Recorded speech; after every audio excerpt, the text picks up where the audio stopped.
You are listening to Alex Nanlohi Podcast, to know the Lord and to make Him known.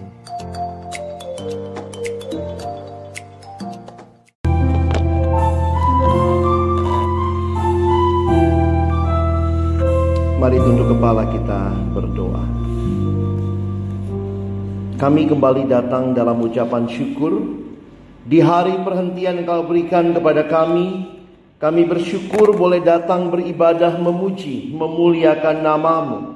Dan tiba waktunya bagi kami untuk membuka firman-Mu ya Tuhan.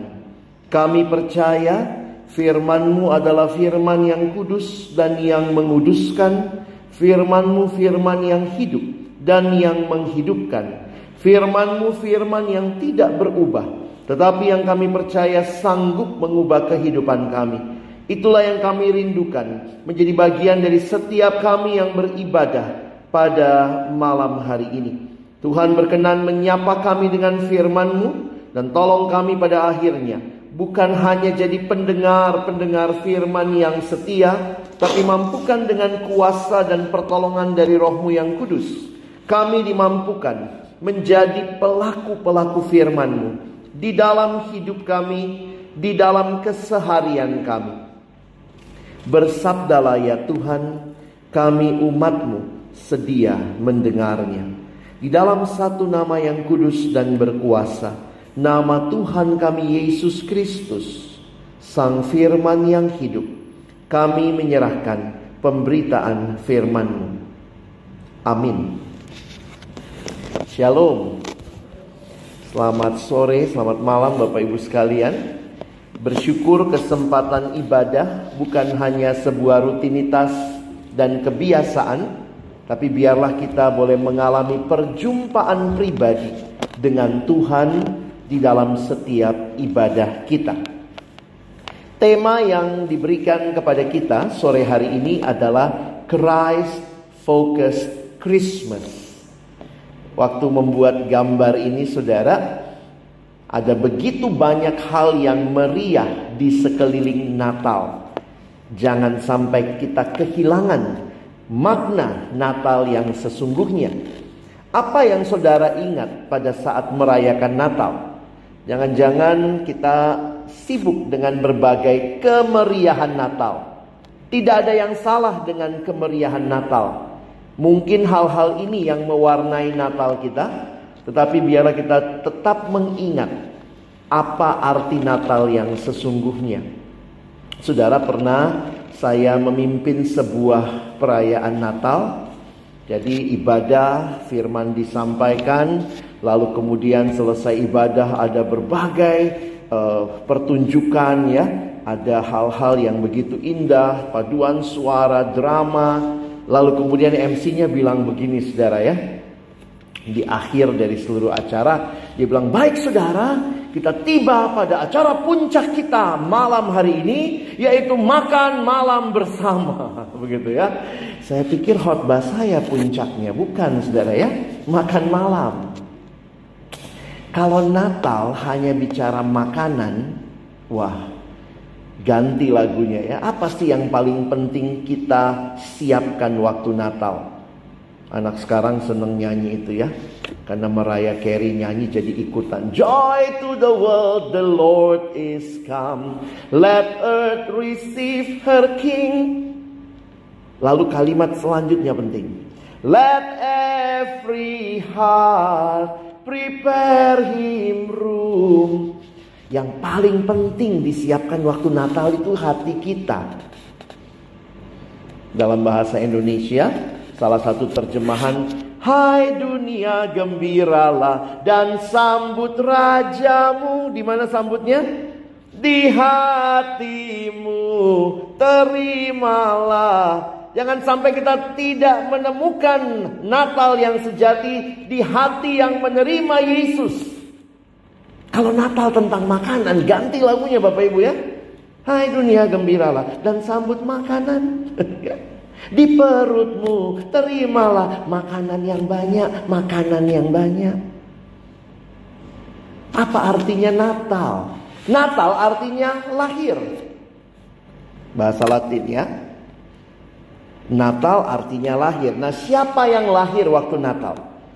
Bukan Frosty the Snowman, bukan Santa Claus, tetapi Natal adalah kelahiran Kristus. Christmas is Jesus' birthday. Kadang-kadang kita sibuk begitu ya.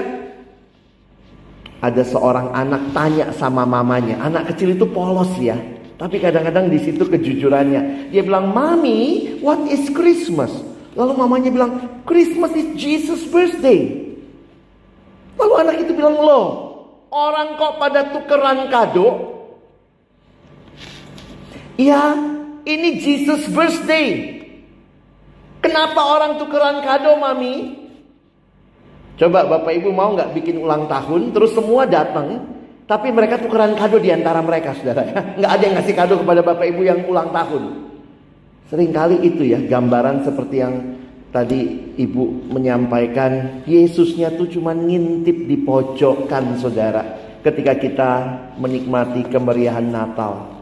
What is the most important thing about Christmas? The most important thing about Christmas is the first 6 letters. C-H-R-I-S-T. Christmas without Christ tinggal Mas. Ya. Ini bukan perayaan mas-mas Bapak Ibu ya. Also the same with Christian without Christ tinggal Ian. Apa itu Ian? I am nothing. Saudara yang dikasihi Tuhan, kiranya Natal kita benar-benar Kristus ada di pusat Natal kita. Itulah Natal yang berfokus kepada Kristus. Christmas is empty without Jesus. And Jesus supposed to be at the very heart of our Christmas. Karena itu mari kita kenal siapa yang ulang tahun. Kita kalau datang ulang tahun kan biasanya suka nanya ya, yang ulang tahun umurnya berapa? Mungkin kalau kita nggak kenal sama sekali, namanya siapa? Kira-kira kalau dia sudah berusia, pekerjaannya apa? Kalau sudah menikah, anaknya berapa? Itu biasanya yang kita mau tahu tentang yang ulang tahun. Saudara mau merayakan Natal tahun ini? Kenali siapa Yesus yang lahir. Dan dari mana kita bisa belajar? Kita akan lihat sama-sama di dalam Lukas pasal 2. Hanya 2 Injil yang mencatat kelahiran Yesus. Pertama Injil Matius, yang kedua Injil Lukas. Markus tidak catat kelahiran Yesus. Yohanes mencatat bahkan praeksistensi Yesus. Nah, kita lihat sebentar apa berita Natal pertama yang malaikat sampaikan. Lukas 2, 8-12. Saya akan bacakan ayat 8. Lalu Bapak Ibu Saudara ayat 9. Kita bergantian sampai ayat 12. Di daerah itu ada gembala-gembala yang tinggal di padang menjaga kawanan ternak mereka pada waktu malam.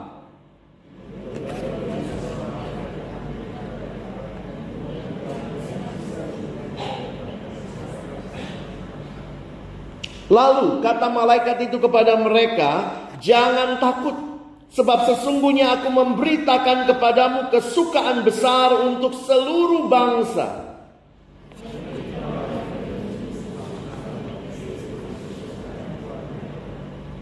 Dan inilah tandanya bagimu. Kamu akan menjumpai seorang bayi dibungkus dengan lampin dan terbaring di dalam palungan."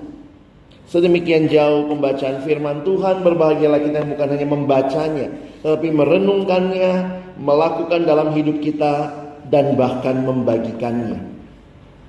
Bapak Ibu Saudara yang dikasihi Tuhan, berita Natal pertama datang kepada para gembala yang sedang menjaga kawanan domba. Kaum gembala merupakan golongan yang paling rendah atau salah satu yang terendah. Ya, ada tiga golongan katanya. Salah satunya itu gembala masuk dalam golongan yang rendah di masyarakat. Bahkan kesaksian gembala itu tidak diperhitungkan di pengadilan. Itu menarik saudara memperhatikan tentang gembala ya.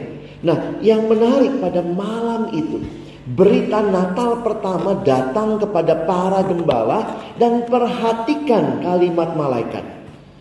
Malaikat tidak bilang, malam ini siapkan nastar, gitu ya. Malam ini buatlah pohon Natal. Malam ini buatlah dekorasi Natal. Tetapi malaikat memberitakan, aku memberitakan kepadamu kesukaan besar untuk seluruh bangsa. Apa itu? Kesukaan besar untuk seluruh bangsa. Itulah berita sukacita, berita Injil, Evangelion, atau disebut juga Gospel dalam bahasa Inggris. Dan apa isinya? Apa berita sukacitanya? Saudara perhatikan.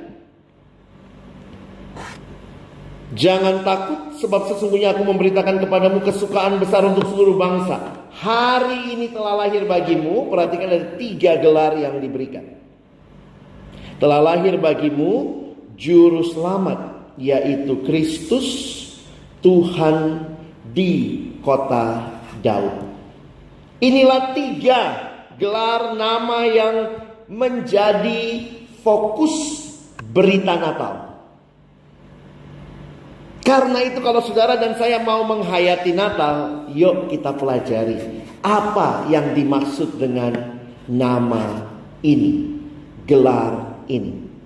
Yang pertama dulu ya. Yang pertama Juru Selamat. Memang menarik ya Bapak Ibu, kalau pakai kata juru di bahasa Indonesia itu, juru artinya apa? Orang yang ahli. Makanya jangan mau dibilang, wih dia di kelas kita juru kunci. Berarti ahli kunci mengunci ya. Juru berarti yang paling ahli. Juru Selamat, dia paling ahli dalam hal menyelamatkan. Emangnya kenapa sampai harus dikirim juru selamat?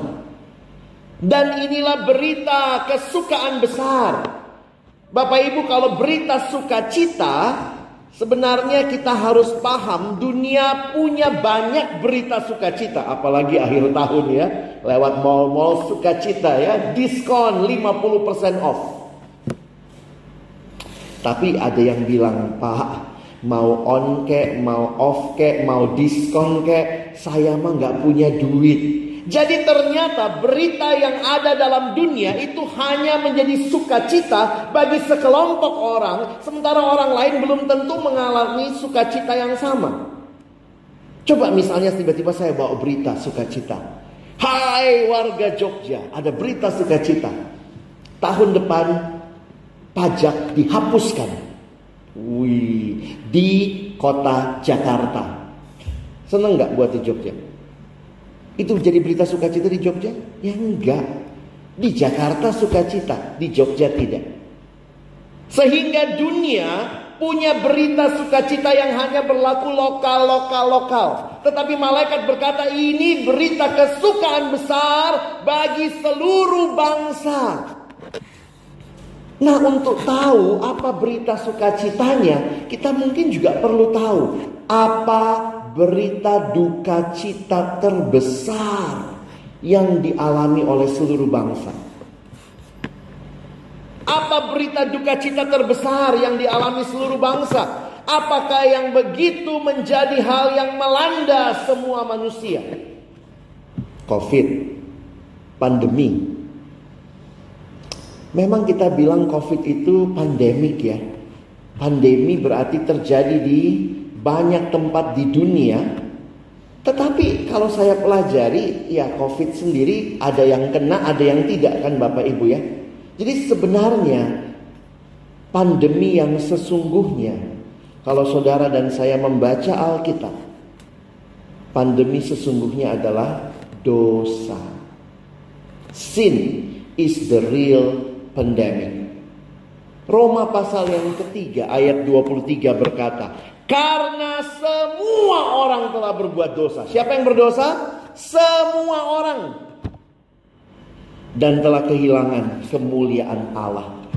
Karena ada berita duka cita yang melanda semua orang, semua berdosa. Saya ingat ini KKR ya, kalau zaman-zaman dulu kan sering KKR ya. Lalu kemudian biasanya habis KKR itu dibawa ke belakang konseling begitu ya. Bapak Ibu masih ingat begitu? Nah, ada satu konselor, kemudian dia lagi membimbing adiknya ini di belakang gitu ya. Lalu dia bilang, karena ini anak SMA yang KKR, dia bilang, coba kamu baca Roma 3:23. Lalu adiknya itu baca karena pegang Alkitab. Karena semua orang telah berbuat dosa dan telah kehilangan kemuliaan Allah. Terus dia mau biar itu nancep di hati. Ganti semua orang dengan saya. Ayo baca lagi ayat itu. Ganti semua orang dengan saya. Lalu adik itu membaca. Karena kakak telah berbuat dosa dan telah kehilangan kemuliaan Allah. Waktu saya dengar ini kisah beneran Bapak Ibu ya. Saya pikir bener juga ya. Siapa yang berdosa? Semua, termasuk kakak yang membimbing saya. Maksudnya kan dia mintanya anaknya itu supaya baca. Karena saya telah berdosa. Saudara yang dikasihi Tuhan, dosa melanda manusia. Dan Alkitab mengatakan upah dosa adalah maut. Di dalam dosa manusia binasa. Inilah yang begitu mengerikan. Dosa melanda seluruh dunia. Kalau kita melihat pandemi COVID sekarang mulai naik lagi ya, hati-hati. Terus ada vaksin, ada booster. Adakah obat untuk dosa, kebinasaan? Ada, tapi bukan dari manusia. Kita nggak bisa bikin vaksin dosa. Kalau saudara membaca Roma 6 ayat 23a, jangan cuma baca A-nya ya, karena A-nya ini berita duka cita. Sebab upah dosa ialah maut. Tapi ayat lengkapnya itu ini. Roma 6 ayat 23, B-nya itu yang penting ya. Sebab upah dosa ialah maut, tetapi karunia Allah ialah hidup yang kekal dalam Kristus Yesus Tuhan kita. Puji Tuhan. Itulah mengapa malaikat berkata, hari ini lahir bagimu juru selamat. Dan itu adalah berita kesukaan besar bagi seluruh dunia. Karena yang lahir adalah Yesus. Dosa itu masalah kita Bapak Ibu. Solusinya dari mana? Dari Allah. Sin is our problem. But the solution is from God. Jesus Christ, God's solution for our sins. Searching answer to life, bahwa di dalam Dia saja kita memperoleh kehidupan. Perhatikan kalimat yang disampaikan di Injil Matius. Kalimat yang disampaikan malaikat kepada Yusuf ketika Yusuf berniat menceraikan Maria diam-diam. Malaikat berkata, jangan ceraikan Maria. Lalu dia katakan, iya, Maria akan melahirkan anak laki-laki. Dan engkau Yusuf akan menamakan dia Yesus, karena dialah yang akan menyelamatkan umatnya dari dosa mereka. Tujuan Yesus datang ke dalam dunia jelas Bapak Ibu Saudara. Menyelesaikan pergumulan terbesar saudara dan saya. Yesus tidak datang untuk jalan-jalan, liburan ke dunia ini. Dia tidak datang untuk studi tour, studi banding, live in. No. Dia datang untuk menyelesaikan pergumulan dosamu dan dosaku. Berarti kalau saya merayakan Natal, yang saya fokuskan adalah Yesus yang adalah juru selamat. Itu berarti bukan hanya saya kenal dia, tapi alami saudara. Jangan cuma merayakan Natal, tapi mengalami Natal menjadi penting. Karena buat kita yang tahu dia juru selamat dan kita percaya kepadanya, berarti kita stop hidup dalam dosa dan kita mulai hidup di dalam kebenaran. Kalau kita merayakan Natal yang fokusnya adalah Kristus, biarlah kita tidak makin rajin berdosa, tapi kita makin rajin hidup dalam kebenaran. Saudara, ini yang lahir juru selamat, supaya saudara dan saya yang sudah selamat boleh hidup di dalam kebenaran firman-Nya. Yang kedua, dia bukan hanya juru selamat, dia Kristus. Istilah ini pasti dikenal oleh gembala. Gembala itu orang apa? Orang Yahudi. Gembala orang Yahudi mengenal istilah Kristus atau Christ. Kalau Bapak Ibu bawa Alkitab cetak, di belakangnya itu ada kamus, ya. Coba kita lihat penjelasan kamus. Apa artinya Kristus?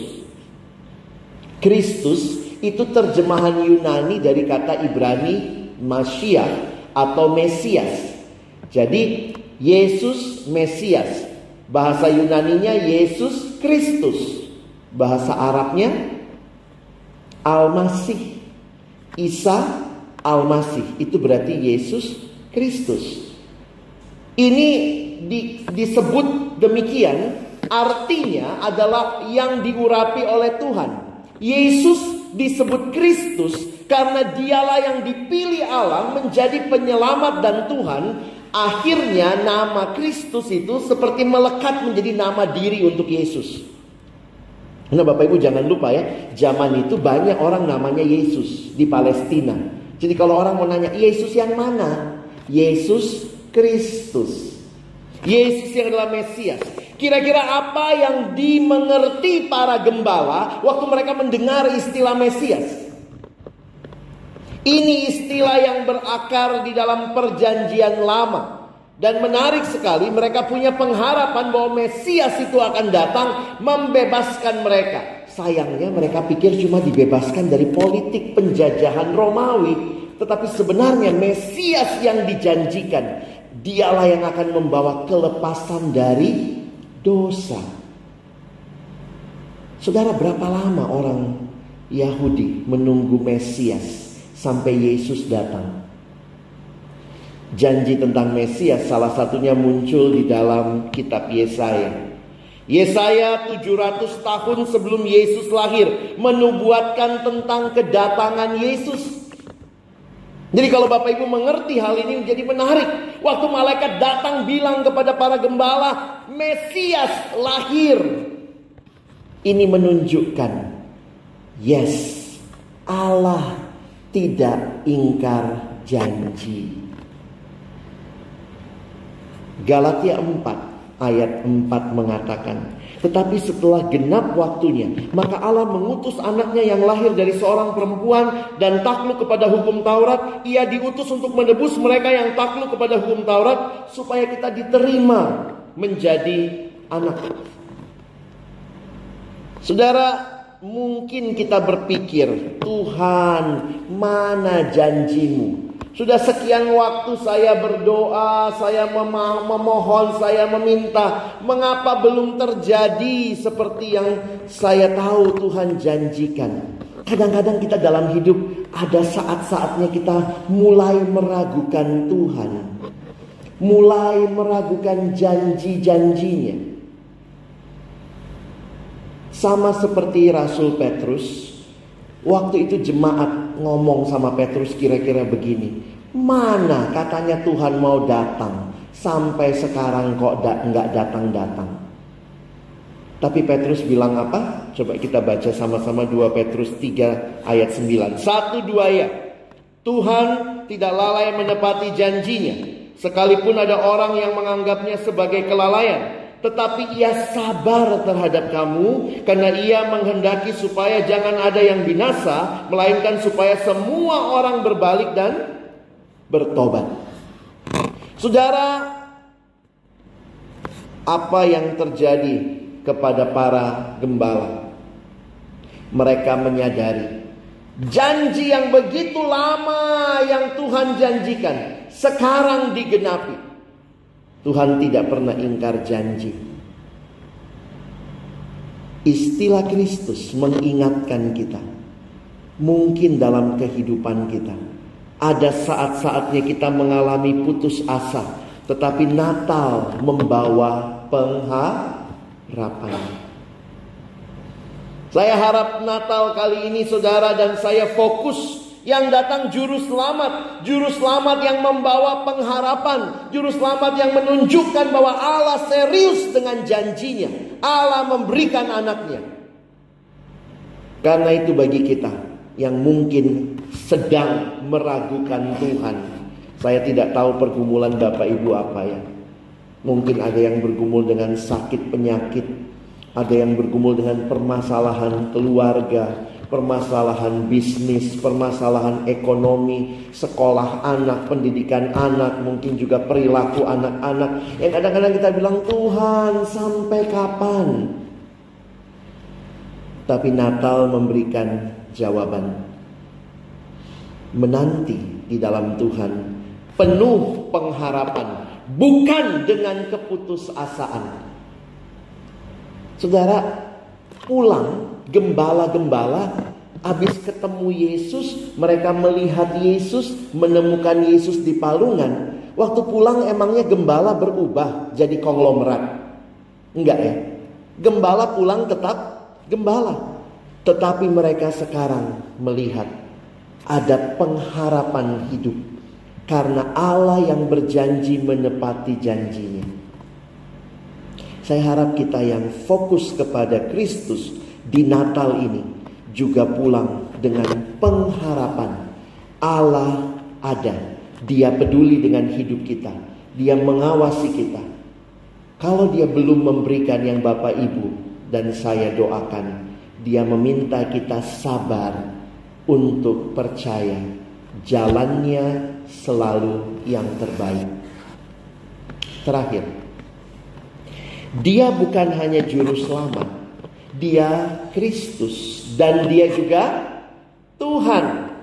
Bapak Ibu Saudara, ini istilah yang menarik. Tuhan itu berarti dalam bahasa Yunaninya itu sama dengan Tuan. Di Alkitab itu ada dua konsep menarik ya. Dalam perjanjian lama sampai perjanjian baru. Konsep pertama adalah konsep penciptaan. Contoh, kalau saya cipta sebuah benda, misalnya saya cipta benda ini, begitu saya cipta benda ini punya siapa? Punya penciptanya. Ya, begitu sebuah benda dicipta, yaitu punya penciptanya. Mungkin saudara bilang, kan bisa dijual Pak Pendeta, tahan dulu otak dagangnya ya. Pokoknya begitu sebuah benda dicipta, itu punya penciptanya. Berarti siapa pemiliknya benda ini? Penciptanya. Siapa tuannya benda ini? Penciptanya. Siapa yang harus dilayani benda ini? Ya penciptanya. Allah ciptakan kita. Jangan sombong jadi orang, jadi manusia. Seolah-olah kita ini Tuhan. Enggak. Bapak Ibu Saudara, kita itu cuma ciptaan. Tanpa Tuhan, tanpa manusia, ya dia tetap Tuhan. Tapi manusia tanpa Tuhan, kita bukan siapa-siapa. God without man is still God. But man without God, we are nothing. Jadi konsep penciptaan ada di dalam Alkitab.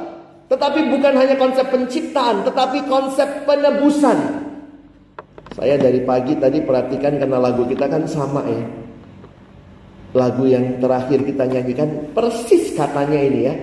Dia mencipta alam semesta, dia menebus.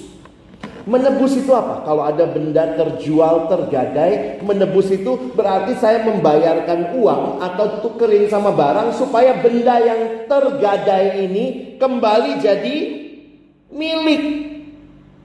Jadi di dalam konsep penciptaan dan konsep penebusan, dua-duanya ada konsep kepemilikan. Kalau saudara dicipta oleh Allah, siapa yang saudara dan saya harus layani? Ya Allah. Apalagi kita ditebus oleh Yesus dengan darah yang mahal. Siapa yang harus kita layani dalam hidup ini? Ya Yesus. Maka mari tidak hanya senang Yesus juru selamat. Kadang-kadang itu yang kita mau ya. Asik dia juru selamat. Tapi ingat, dia juga Tuhan. Yang berarti hidup saudara dan hidup saya harus melayani dia. Para gembala hari itu mendengar kabar. Ada bayi yang lahir, tapi jangan sepelekan. Dia bukan cuma bayi biasa. Dia juru selamat, dia Kristus, dan dia Tuhan yang harus disembah, yang harus diikuti dalam kehidupan kita. Karena itu pendiri OMF Bapak Hudson Taylor mengatakan, Christ is either Lord of all or He is not the Lord at all. Kristus harusnya dia Tuhan atas segalanya. Atau kalau dia bukan Tuhan atas segalanya, ya dia bukan Tuhan sama sekali. Menunjukkan apa? Makanya kalau KKR sekarang ya, orang Kristen kita selalu diingatkan, siapa yang mau buka hati terima Yesus sebagai Tuhan dan Juru Selamat. Itu satu paket Bapak Ibu ya. Gak bisa saya cuma mau Yesus Juru Selamat. Asik saya diselamatkan, tapi saya mau hidup seenaknya. Gak bisa. Saudara diselamatkan berarti saudara dan saya tunduk di bawah ketuhanan Kristus. Dia rajanya. Kalau dulu dosa itu bikin kita binasa ya. Apa fokusnya dosa?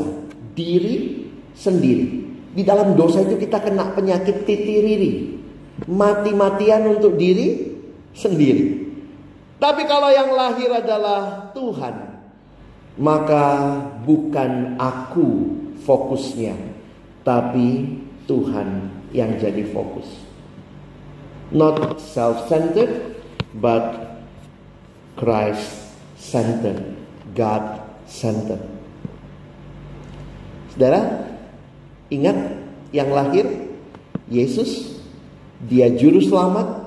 Berarti saudara dan saya jangan terus hidup dalam dosa. Yang lahir Kristus berarti selalu ada pengharapan. Dan yang lahir itu Tuhan. Karena itu kita harus menyerahkan seluruh hidup kita kepada Dia. Dan ini membawa kepastian. Saya simpulkan begini Bapak Ibu ya. Kalau Dia juru selamat, maka kita punya kepastian akan pengampunan dosa dan hidup kekal. Kalau Dia adalah Kristus, kita punya kepastian bahwa Allah pasti menepati janjinya. Tuhan tidak pernah bohong. Dan karena Dia Tuhan, kita punya kepastian akan otoritas yang terutama dalam hidup, yaitu Dia yang kita sembah. Natal harusnya membawa hati kita dibuka di hadapannya, menerima Yesus dan mengalami kehidupan yang berubah dan pasti. Kalau Natal cuma membawa perubahan berat badan, something wrong with your Christmas ya. Karena lagunya itu kali ya, hai dunia terimalah dan sambut makanan. Tapi kiranya berita ini tidak berhenti pada saudara dan saya. Mari jadi saksi. Mari beritakan yang lahir adalah Raja di atas segala raja, Juru Selamat Kristus Tuhan. Masih banyak orang yang menikmati hidup dalam dosa. Beritakan kabar sukacita ini. Masih banyak orang yang hidup tanpa pengharapan. Beritakan kabar tentang Yesus ini. Begitu banyak orang yang sedang menjadikan dirinya fokus. Beritakan Yesus yang adalah fokus kehidupan yang kekal. Kita akan Natalan ya Bapak Ibu, seminggu lagi sudah malam Natal. Tanggal 24 ada ibadah. Tanggal 25 ada ibadah. Siapa yang saudara mau bawa untuk datang dan mengenal Tuhan di Natal kali ini? Adakah orang-orang yang kita rindukan, kita doakan Tuhan supaya mereka boleh kenal siapa Yesus? Maukah kita memberitakan kabar kesukaan besar bagi seluruh bangsa? Mari mulai dulu dari rumah tangga kita, dari kenalan kita, dari keluarga besar kita. Kita akan belajar the miracle of Christmas. Kiranya tema itu juga bukan cuma kita nikmati, tetapi orang-orang yang lain yang kita kenal, biarlah kita bawa. Dan juga mereka boleh datang dan mengenal siapa Yesus, Juru Selamat, Kristus Tuhan. Selamat menyambut Natal. Tuhan memberkati kita sekalian. Amin. Mari berdoa. Tuhan, terima kasih kesempatan kami bersama-sama belajar tentang siapa Engkau yang lahir pada waktu Natal.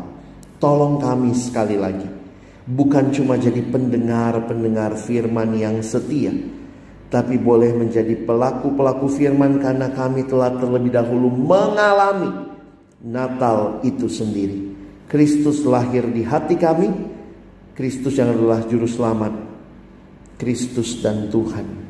Terima kasih. Sekali lagi kami bersyukur, dalam nama Yesus kami berdoa. Amin.